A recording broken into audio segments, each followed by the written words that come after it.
குடும்பம் அல்லது நாம் செய்யக்கூடிய தொழில் அல்லது நம்மிடத்தில் இருக்கக்கூடிய தொடர்பு அல்லது நாம் இழந்த ஏதேனும் ஒரு இழப்பு, அந்த கவலை, துன்பம், வருத்தம், சிலருக்கு பிள்ளைகள் இல்லையே என்று, சிலருக்கு பிள்ளைகளை கொண்டு, சிலருக்கு சிறந்த தொழில் அமையவில்லையே என்று, சிலருக்கு அமைந்த தொழிலை கொண்டு, இப்படி ஒவ்வொருவருக்கும் ஒவ்வொரு விதமாக கவலைகளினுடைய ரூபம் மாறுபடுகிறது. யாரும் கவலையற்றவர்கள் இல்லை, யாரும் நெருக்கடிகளற்றவர்கள் இல்லை. ஏதோ ஒரு சில நெருக்கடிகள் மனிதனை போட்டு நெருக்குகிறது. சில நேரங்களில் அதில் நாம் துவண்டுதான் போகிறோம். ஆனால் உள்ளபடியே ஒரு மூமின் எப்படி இருக்க வேண்டும் என்பதற்கு அருமை நாயகம் ஸல்லல்லாஹு அலைஹி வஸல்லம் அன்னவர்களும் சரி, அல் குர்ஆனும் சரி அழகாக நமக்கு வழிகாட்டுகிறது. எந்த காலகட்டத்திலும் நீங்கள் மனம் தளர்ந்து விடக்கூடாது. நமக்கு வரக்கூடிய பிரச்சனைகள் அல்லது நாம் சந்திக்கக்கூடிய இன்னல்கள், சிரமங்கள், அதை வைத்து நாம் மனதால் புழுங்கி அதை நினைத்தே உருகிவிடக்கூடாது. குர்ஆன் நம்மை ஆசுவாசப்படுத்துகிறது. அல்லாஹ்வின் பேரருளை விட்டு நீங்கள் நிராசையாகி விடாதீர்கள். உலகத்தில் சில விஷயங்களை நீங்கள் விரும்புவீர்கள், ஆனால் உங்களுக்கு அது கிடைக்காமல் போகலாம். உலகத்தில் சில விஷயங்கள் வேண்டாம் என்று நீங்கள் வெறுப்பீர்கள், ஆனால் அதுதான் உங்களுக்கு கிடைக்கும்.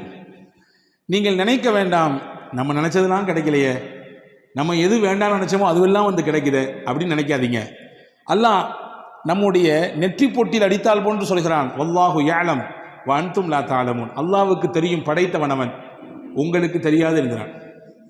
எனவே நீங்கள் விரும்புவது உங்களுக்கு கேடாக விளையும், நீங்கள் வெறுப்பது உங்களுக்கு நன்மையாக கிடைக்கும்.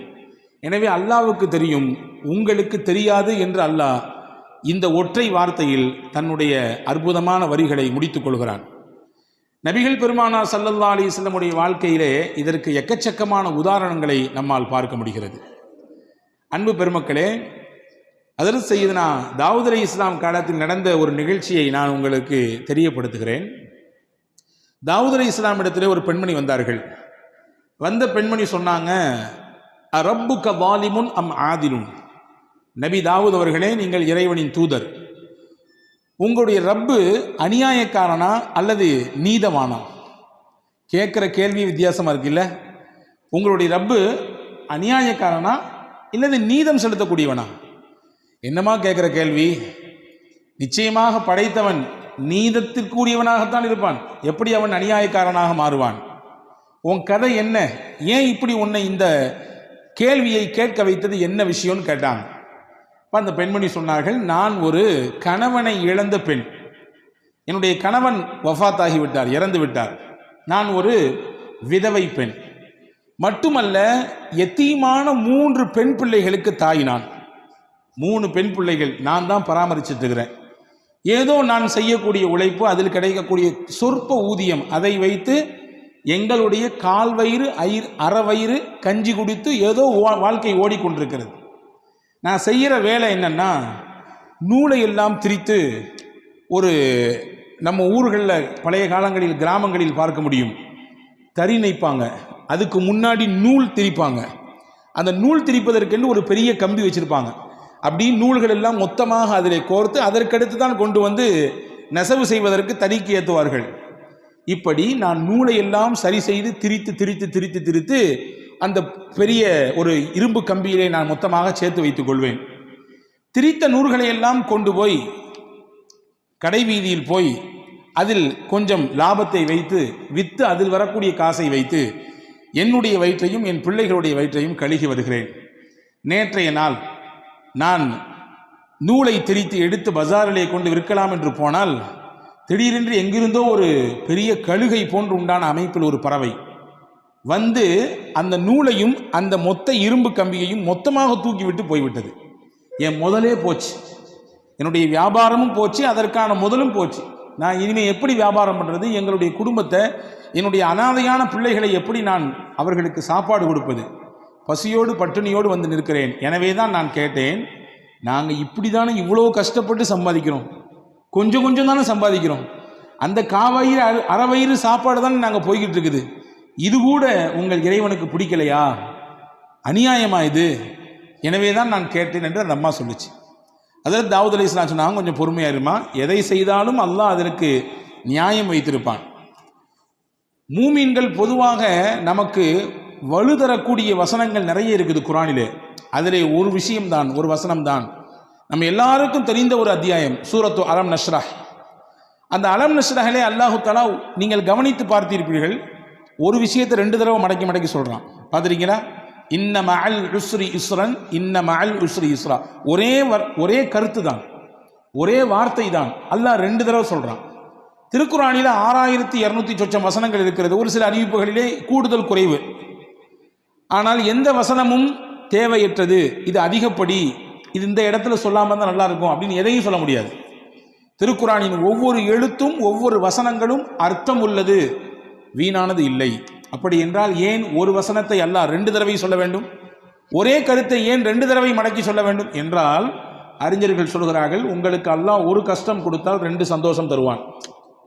உங்களுக்கு ஒரு நெருக்கடி வந்தால் 2 மகிழ்ச்சி வரப்போகிறது. உங்களுக்கு ஒரு இழப்பு என்றால் 2 சந்தோஷம், 2 வரவு வரப்போகிறது. இதுதான் உண்மை. இதற்காக வேண்டிதான் அல்லாஹ் 2 தடவை சொல்கிறான். இப்போ சொன்னாங்க தாவூத் அலைஹிஸ்ஸலாம், கொஞ்சம் பொறுமையாரி, நீ வார்த்தையை விட்டுறாத.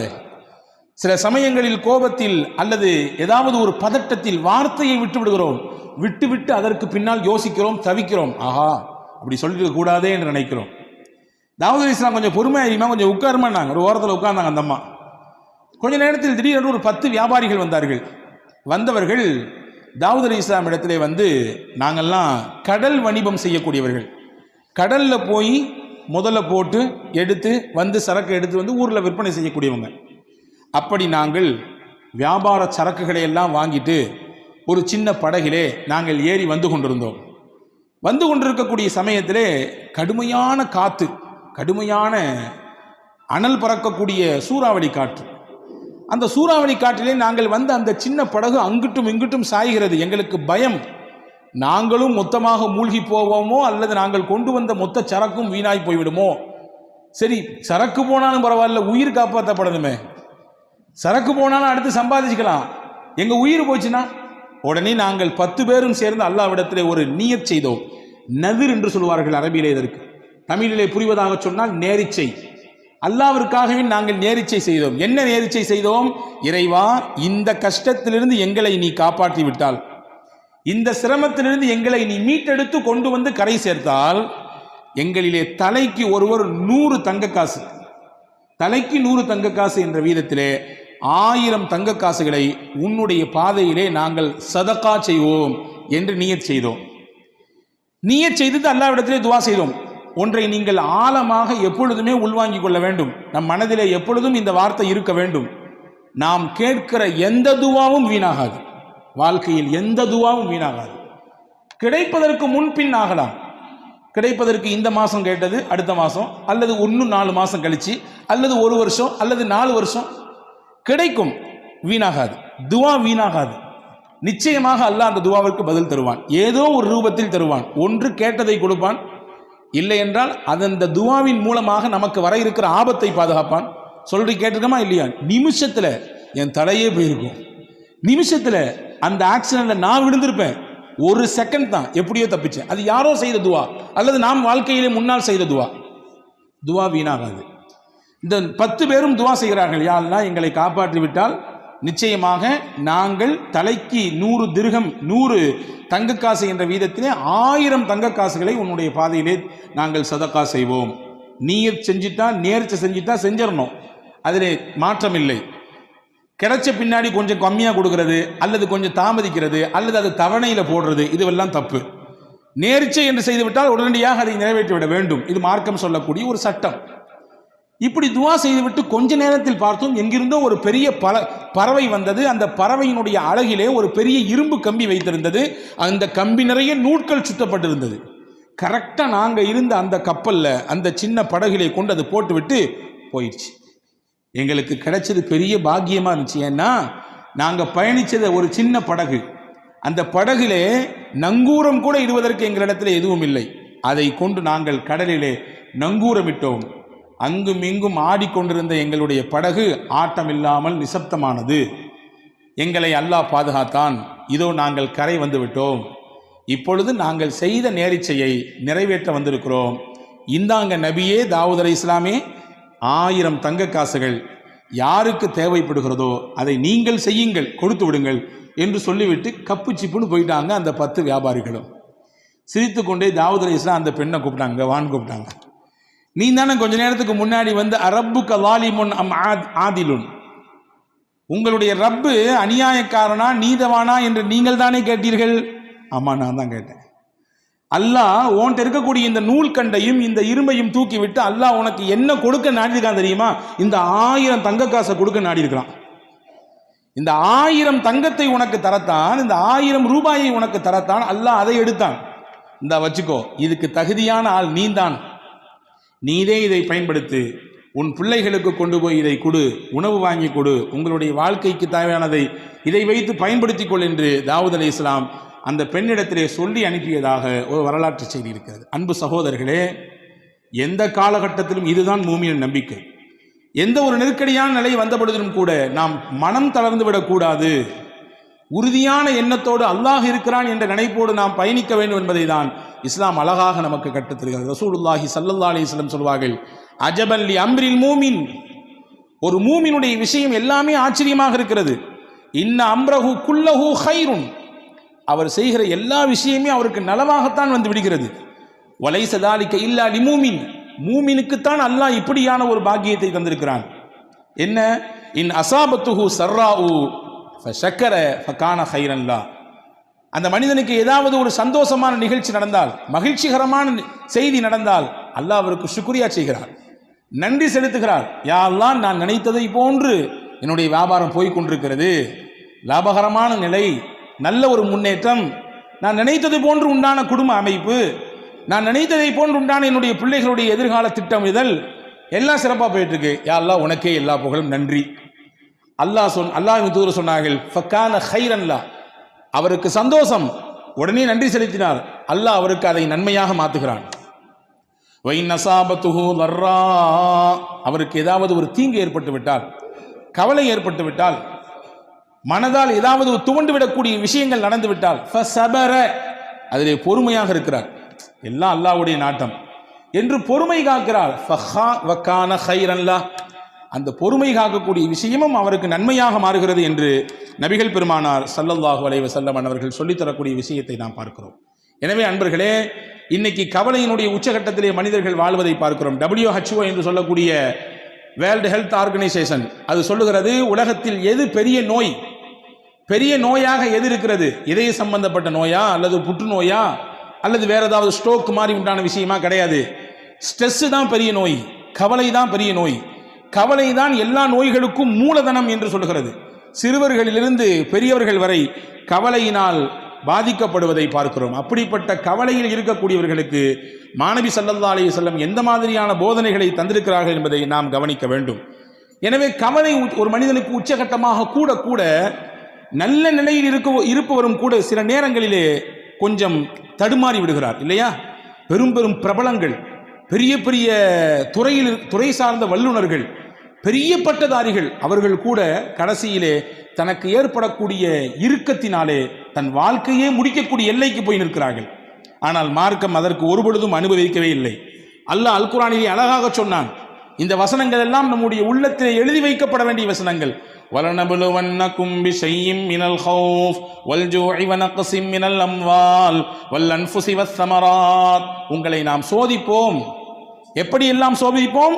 மினல் ஹௌஃப், பயத்தை தருவோம், வல்ஜூ, பசியை கொடுப்போம், வனக்ஸிம் மினல் அம்வால், உங்களுடைய பொருளாதாரத்தில் இழப்பை ஏற்படுத்துவோம், வல் அன்ஃபுஸ், உங்களோடே சுத்தி சுத்தி வந்தவர்கள், உங்கள் உறவுக்காரர்கள், உங்களுடைய நண்பர்கள், உங்களுக்கு அறிமுகமானவர்கள், சொல்லப்போனால் உங்களுடைய ரைட் ஹேண்ட்னு சொல்ற அளவுக்கு, உங்களுடைய வலதுகை என்று சொல்லும் அளவிற்கு இருப்பவர்கள் பொசுக்குன்னு இறந்துடுவாங்க, திடீர்னு இறந்து போயிடுவாங்க. இதுவெல்லாம் சோதனையின் ரூபங்கள். சொல்லிட்டு அல்லாஹ் சொல்றான், ஃபபஷ்ஷிரி ஸாபிரீன், யார் இதிலெல்லாம் அல்லாஹ் நம்மோடு இருக்கிறான் என்று பொறுமையோடு இருக்கிறார்களோ அவர்களுக்கு சுபசோபனம் சொல்லுங்கள் நபியே என்று அல்லாஹ் அல் குர்ஆனிலே நபிகள் பெருமானா ஸல்லல்லாஹு அலைஹி வஸல்லம் மூலமாக நமக்கு சொல்லித் தருகிறான். அன்பு சகோதரர்களே, இதுதான் நமக்கான ஒரு உற்சாக பானம். அதில் சையதத்துனா உம்மு சுலைம் ரலியல்லாஹு தஆலா அன்ஹா, சையதுனா அபூ தல்ஹா ரலியல்லாஹு தஆலா அன்ஹு, ரெண்டு சஹாபா, ஒரு சஹாபி ஒரு சஹாபிய பெண்மணி. அபூ தல்ஹா கணவர், உம்மு சுலைம் மனைவி, பேர் பெற்ற பெண்மணி. இவரும் சாதாரணப்பட்ட சஹாபி அல்ல, வரலாற்று சிறப்புக்க புகழ்பெற்ற சஹாபி. இவர் ரெண்டு பேருமே நல்ல ஒரு முன்மாதிரியான தம்பதிகள். இவர்களுக்கு அல்லாஹ் ஒரு குழந்தையை கொடுத்தான். குழந்தை பிறந்து வளர்ந்து கொண்டிருக்கிறது. அபூ தல்ஹா வெளிநாடுகளுக்கு வியாபாரம் செல்லக்கூடியவர். அப்படி ஒரு நாள் வியாபாரத்துக்கு வெளிநாட்டுக்கு போனார். போயிருக்கக்கூடிய அந்த கேப்பில் பிறந்த குழந்தை வளர்ந்துட்டு இருக்கக்கூடிய காலகட்டத்தில் திடீர்னு அந்த பிள்ளைக்கு ஏதோ ஒன்று செஞ்சுது. அந்த குழந்தை இறந்து போச்சு. வியாபாரம்லாம் முடிச்சுட்டு திரும்பி ஊருக்கு வர்றாரு. ஊருக்கு வந்த உடனே தன்னுடைய மனைவி இடத்திலே வர்றாரு. கணவன் நீண்ட நாள் கழித்து வந்திருக்கிறார், வியாபாரம் முடித்து வந்திருக்கிறார். எடுத்த உடனே அவர்கிட்ட சோக செய்தியை சொல்லி அவருடைய அந்த மைண்டை அப்செட் பண்ண வேண்டாம் என்று நினைத்த உம்மு சுலைம் ரலியல்லாஹு தஆலா அன்ஹா கணவனுக்கு சிறப்பான முறையிலே உணவு ஏற்பாடு செய்து விருந்தோம்பல் செய்தார். செய்து முடித்துவிட்டு அன்றைய பொழுது தன்னை முழுவதுமாக சிறப்பாக அலங்கரித்து கொண்டு அன்றைய தினம் தன்னுடைய கணவனோடு இல்லறத்திலே இணைந்தார். இணைந்ததற்கு பிறகு ஒரு அழகான ஒரு கேள்வியை எடுத்து வைக்கிறார் மனைவி உம்மு சுலைம் ரலியல்லாஹு தஆலா அன்ஹா. உங்கள்கிட்ட யாராவது ஒருத்தர் அமானீதத்தை கொண்டு வந்து கொடுத்து கொஞ்ச நாளைக்கு பின்னாடி என் பொருளை தாங்க திருப்பி அப்படின்னு கேட்டால் நீங்களே வச்சுக்குவீங்களா? கேட்டவர் கேட்ட ஒன்று எடுத்து கொடுத்துருவீங்களா? என்னம்மா இது கேள்வி? அமானீதம் சொல்லி கொடுத்துட்டா உரியவங்க வந்து கேட்டால் கொடுக்க தானே செய்யணும். கொடுக்க மாட்டாங்க, இது என்னோடது, நீங்கள் உங்களை யாருன்னு எனக்கு தெரியாது என்று சொன்னால் இது மோசடி அல்லவா? இது அநியாயம் இல்லையா? அக்கிரமம் இல்லையா? இதானே சரி? ஆமாம், இதான் சரி.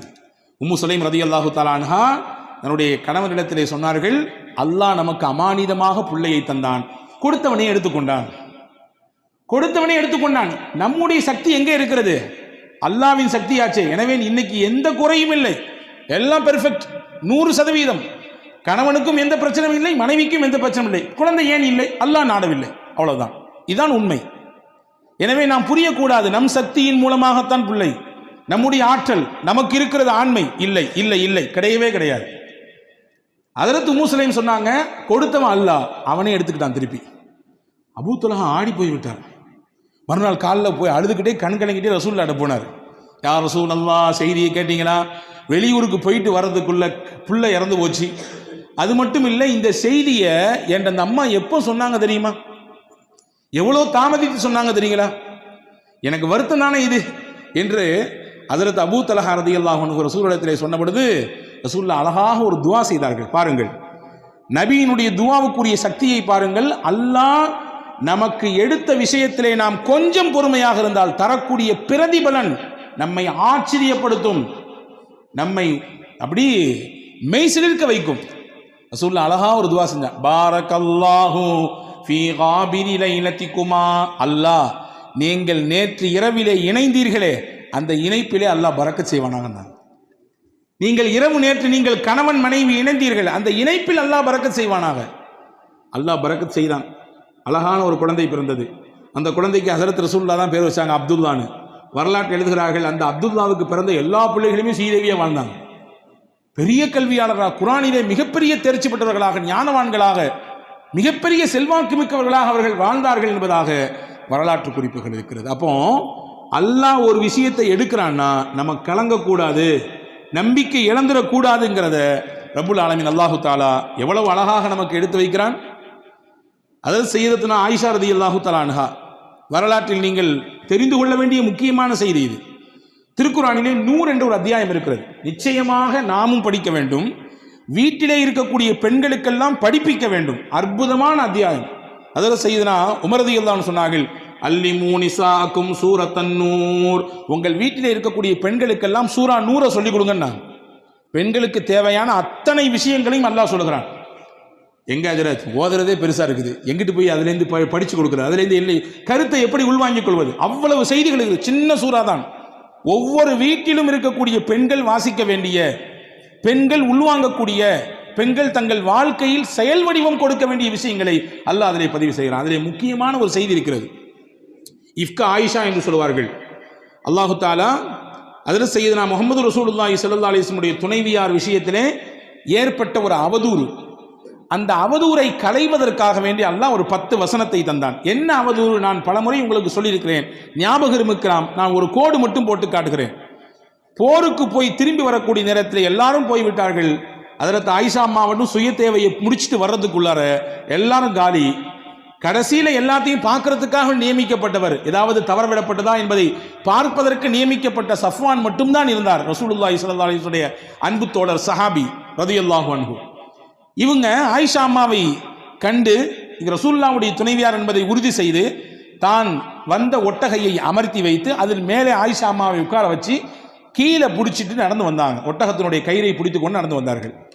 மதீனாவுக்குள்ள என்ட்ரி ஆகும்போது முனாஃபிக்கின்கள்லாம் லட்டு சாப்பிட்ற மாதிரி இருந்துச்சு. இந்த நிகழ்ச்சி அல்வா சாப்பிட்ற மாதிரி. என்ன, எல்லாரும் போயாச்சு, முகமது ரசூலுல்லாஹ்வுடைய துணைவியார் மேலே உட்கார்ந்துருக்காங்க, கீழே வர்றது ஒரு அன்னி ஆண் சஃப்வான். இதை அப்படி முடிச்சு போட்டு, பொதுவாகவே தானே இயல்பு தானே, நல்ல விஷயம் ஸ்லோவாக போகும், அதே கெட்ட விஷயம் அப்படி தாறுமாறா பரவும் இல்லையா, தீயா பரவும். இப்படி தீயாக பரவியது மதீனா முழுக்க. நாயகத்தின் துணைவியார் அன்னை ஆயிஷாவையும் ஹஜ்ரத் சய்யிதுனா சஃப்வான் ரலியல்லாஹுவையும் இணைத்து தப்பு தப்பாக பேச்சு. அல்லாஹ் இந்த நிகழ்ச்சி நீண்ட பட்டியல். அல்லாஹ் இதில் யாரெல்லாம் பங்கெடுத்தார்களோ அவர்களுக்கெல்லாம் உலகத்திலும் சோதனையை கொடுத்தான், ஆகிரத்திலும் நிச்சயமாக அதற்கான வேதனை உண்டு என்று குர்ஆனிலே சொன்னான். இந்த நிகழ்ச்சிக்கு அல்லாஹ் பாடம் சொன்னான். இது இல்ல, ஆயிஷா அம்மா மீது எந்த குற்றமும் கிடையாது, அவங்க பத்தினி, 10.5 மாத்து தங்கம், அவர்கள் ஒரு தூசு கூட அவர்கள் மீது படவில்லை, அவ்வளவு தூய்மையானவங்க. ஏன்னா தூய்மையானவர்களாக இருப்பதினாலே தான் நாயகத்திற்கு அல்லாஹ் துணைவியாக தேர்வு செய்தான், நாயகத்திற்கு மனைவியாக அல்லாஹ் தேர்வு செய்தான். அல்லாஹ்வால் தேர்வு செய்யப்பட்ட முடிவு அது. எனவே அவர்கள் 100% தூய்மையானவர்கள் அப்படிங்கிறத அல்லாஹ் குர்ஆனிலே 10 வசனங்களை கொடுத்து சொன்னான். இதுல என்ன செய்தினா, இந்த வசனங்களை துவங்கும் போது அல்லாஹ் துவங்குறான் பாருங்க. இன்னல்லதீன ஜாஊ பில் இஃப்கி உஸ்பத்தும் மின்கும் லா தஹ்ஸபூஹு ஷர்ரல் லக்கும் பல் ஹுவ கைருல் லக்கும். நபியே, அவதூறாக உங்கள் துணைவியாரின் மீது இட்டுக்கட்டி தேவையில்லாத பழிகளை சுமத்தி கொண்டு சில மக்கள் இந்த தெருவிலே ஊரிலே நடமாடி கொண்டிருக்கிறார்கள். லா தஹ்ஸபூஹு ஷர்ரல் லக்கும், இதை தீங்கு கெடுதி என்று நீங்க நினைக்காதீங்க. பல் ஹுவ கைருல் லக்கும், இது நன்மைன்றான் அல்லாஹ், இது நல்லதுன்றான். எப்படிங்க நன்மை? ரசூலுல்லாஹ்வுடைய குடும்பத்தின் மீது இப்படி பழி சுமத்திட்டாங்க, பொறுக்குமா? நமக்கு தாங்குமா? தாங்காது. அல்லாஹ் சொல்றான் நன்மை. எப்படி நன்மை தெரியுமா? நாயகம் இருக்கும் காலத்திலேயே இந்த நிகழ்ச்சி நடந்தது. எனவே அல்லாஹ் அருள் வசனங்கள் இறக்கி உண்மைப்படுத்திட்டான், தூய்மைப்படுத்திட்டான். எந்த பிரச்சனையும் கிடையாது, 100% ரொம்ப தூய்மையானவர்கள் அப்படிங்கிறத அல்லாஹ் குர்ஆனின் மூலமாக நிரூபித்தான். இந்த குர்ஆன் நபியின் காலத்திலே இறங்கியது அந்த வசனம். இன்னைக்கு நம்ம பேசுறோம், நாளைக்கு பேசுவாங்க, 10 வருஷம் கழிச்சு பேசுவாங்க, 100 வருஷம் கழிச்சு பேசுவாங்க. உலக அழிவு நாள் வரை நாயகத்தினுடைய துணைவியார் தூய்மையானவர்கள் என்றதை பேசிக்கொண்டே இருப்பார்கள். வச்சுக்கங்களேன், ஒரு சின்ன கற்பனை. இதே நிகழ்ச்சி நாயகத்தின் வஃபாத்துக்கு பின்னால் நடந்திருந்தால், நாயகத்தினுடைய ஹயாத்துக்கு பின்னால் நடந்திருந்தால், அது இல்லைங்கிறத ப்ரூஃப் பண்ணிடலாம், வேற விஷயம். ஆனா குர்ஆன் வந்திருக்கிறாரு. குர்ஆனினுடைய வசனம் யாரோடு முடிந்து போனது? நாயகத்தோடு முடிந்து போனது. ரசூலுல்லாஹ்வுடைய ஹயாத்தோடு அவர்களுடைய முடிவு குர்ஆனும் கத்தம் ஆயிடுச்சு. வஹி வராது. வஹி வரக்கூடிய காலத்திலேயே இந்த ஒரு செய்தி நடந்து, இப்படிலாம் கிடையாது, 100% பியூர், உங்க வீட்டு துணைவியார்கள் எல்லாம் அவ்வளவு தூய்மையானவர்கள் அப்படிங்கிறத அல்லாஹு தாலா அருமையான முறையிலே இங்கே உலக மக்களுக்கு பறைசாட்டினான். எனவே இது நன்மை தான், தீமைன்னு நினைக்காதீங்கன்னு அல்லாஹ் சொன்னான். அன்பர்களே, நாம் பார்க்கக்கூடிய விதத்தில் தான் இருக்கிறது.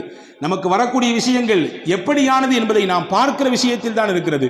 கொஞ்சம் நமக்கு ஏற்படக்கூடிய சிரமங்களில், கஷ்டங்களில் கொஞ்சம் பொறுமையாக இருந்தால் அல்லாஹ் அதற்கு மிகச்சிறந்த பகரத்தை தருவான். ஒரு நிகழ்ச்சியை சொல்லுகிறேன் பாருங்கள். அபூ தல்ஹா ரதியல்லாஹு தஆலா அன்ஹு என்ற ஒரு சஹாபி, நபி ஸல்லல்லாஹு உம்மு சலமா ரதியல்லாஹு தஆலா அன்ஹா, அபூ சலமா ரதியல்லாஹு தஆலா அன்ஹா, இவங்க 2 பேரும் கணவன் மனைவி. அதே நேரத்தில் சிறந்த கணவன் மனைவி. சிறந்த கணவன் மனைவி ஏன் சொல்றேன்னா, நாயகத்திரத்தில் என்னெல்லாம் கேட்டாங்களோ அதெல்லாம் ரசூலுல்லாஹ்ட்ட கேட்ட விஷயத்தை அப்படியே மனைவிட்டு அப்படி ஒப்பிச்சிருவாங்க. நல்ல விஷயத்தை ஷேர் பண்ணிக்குவாங்க. இன்னைக்கு எதெல்லாமோ பேசுகிறோம், எங்கெங்கே உள்ள விஷயத்தெல்லாம் பேசுகிறோம், குடும்ப விஷயத்தை எடுத்து பேசுகிறோம், மற்ற விஷயங்களை, நல்ல விஷயங்களை நாம் நம்முடைய துணைவியார்களோடு பகிர்ந்து கொள்கிறோமா, அதற்கு குடும்பத்தில் நேரம் வைத்திருக்கிறோமா என்றால் பல நபர்களுக்கு கேள்வியிலே இல்லை என்று தான் வருகிறது, இல்லையா? ஹஸரத் அபூ சலமா நபியிடத்தில் கேட்ட விஷயத்தெல்லாம் ஷேர் பண்ணுவாங்க. அப்படி ஒரு நாள் ஒரு விஷயம் சொன்னாங்க. ரசூலுல்லாஹ் அன்னைக்கு ஒரு செய்தி சொன்னாங்க. என்ன தெரியுமா சொன்னாங்க? யாருக்கு அல்லாஹ் ஒரு சோதனையை தந்து அந்த சோதனையிலே அவர் பொறுமையாக இருந்து, இன்னா லில்லாஹி வ இன்னா இலைஹி ராஜிஊன், சோதனைனா இழப்பா இருக்கலாம், கஷ்டமா இருக்கலாம், நெருக்கடியா இருக்கலாம், எதா இருந்தாலும் இருக்கலாம். இன்னாலில்லா சொல்லிட்டு ஒரு துவா சொன்னார். என்ன துவா? அல்லாஹும்ம அஜிர்னி ஃபீ முஸீபதி வக்லிஃப்னி கைரம் மின்ஹா.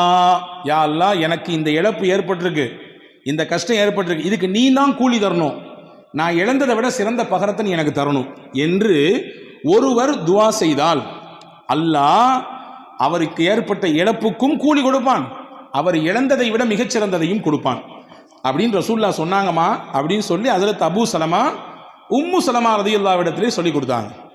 இது ஒரு செய்தி. கொஞ்ச நாள் கழிஞ்சது, உஹது யுத்தத்துக்கு போனாங்க அபூ சலமா. அவருக்கு ஒரு சின்ன காயம் பட்டுச்சு, திரும்பி வந்தாங்க, அந்த காயமே பெருசாகி கடைசியில் அதுவே மௌத்துல போய் விட்டுடுச்சு, இறந்துட்டாங்க. அப்படி ஒரு அந்யுன்யம். அவர்களின் வரலாற்றை நீங்கள் வாசித்தால் கண்ணீர் தொட்டு தான் பக்கங்களை திருப்ப வேண்டும். ஒரு குடும்பமே சேர்ந்து இந்த மார்க்கத்திற்காக தியாகம் செய்த ஒப்பற்ற குடும்பத்திற்கு சொந்தக்காரர்கள், கணவன் மனைவி சின்ன பிள்ளை, அவ்வளவு சிறப்பான ஒரு வரலாற்றுக்கு சொந்தக்கார பெண்மணி. கணவன் இறந்துட்டாங்க, தன்னந்தனியா மதீனா நிற்கிறாங்க, குடும்பம் கிடையாது, உறவு கிடையாது, யாரும் இல்லை.